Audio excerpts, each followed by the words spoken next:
Kuna mchezo mwingine, mchezo ambao kwa namna moja au nyingine ni kama umenigawa, yani mimi mwenyewe nimegaweka pande hizi. Upande huku Kameruni, huku Afrika Kusini. Ni hivi, unatarajia itakuwa mechi aina gani? Ni mechi ngumu, ni vita ya mataifa mawili kutoka ukanda tofauti. Kwa maana Cameroon ukanda wa katikati mwa Afrika kwa maana ya UNIFAC, lakini unapozungumzia Afrika ya Kusini, hawa wanatokea katika ukanda wa kusini mwa Afrika kwa maana COSAFA.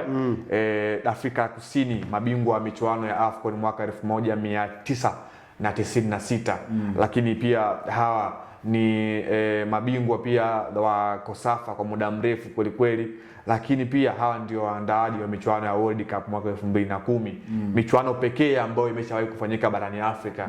Wao ndio ambao walihodhi hayo mashindano. 2030 sitafanyika tena Afrika. Yeah, of course, lakini kwa kushirikiana na mataifa mawili ya Ulaya.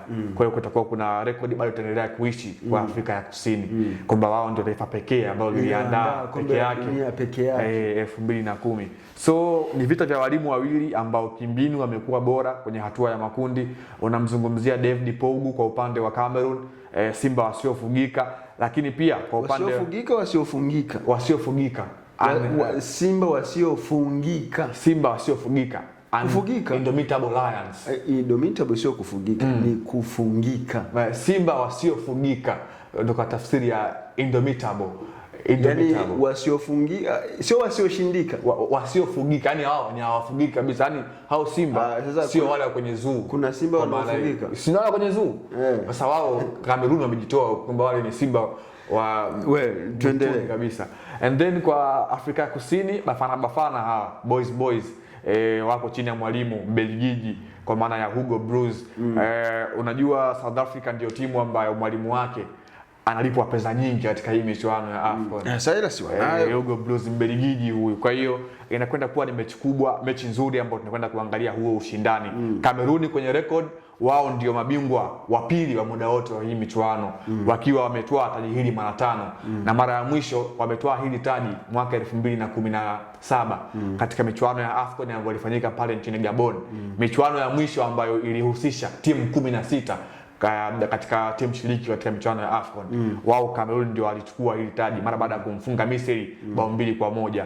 Ni muda mrefu wamestruggle hapo kuweza kutoa hili taji, lakini safari hii tena wapo katika hizo mbio, lakini wamekutana na mfupa mgumu ule mshinda fisi, kwa maana hawa Afrika Kusini ndio washindi watatu wa michuano ya AFCON mwaka 2023 pale nchini Ivory Coast.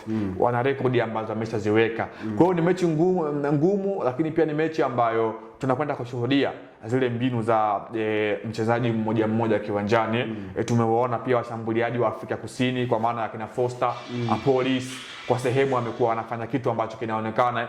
The same kwa Cameroon, Bryan Mbeumo.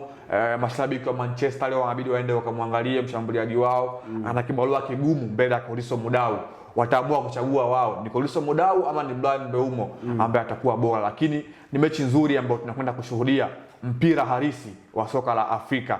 Kwa maana Kameruni wanatamani kuongeza idadi ya makombe ya AFCON na hata kufikia kombe lao la 6, lakini Afrika ya Kusini wao wanataka kuweza kutoa taji lingine la AFCON tangu mwaka 96. Sasa ni mbali sana.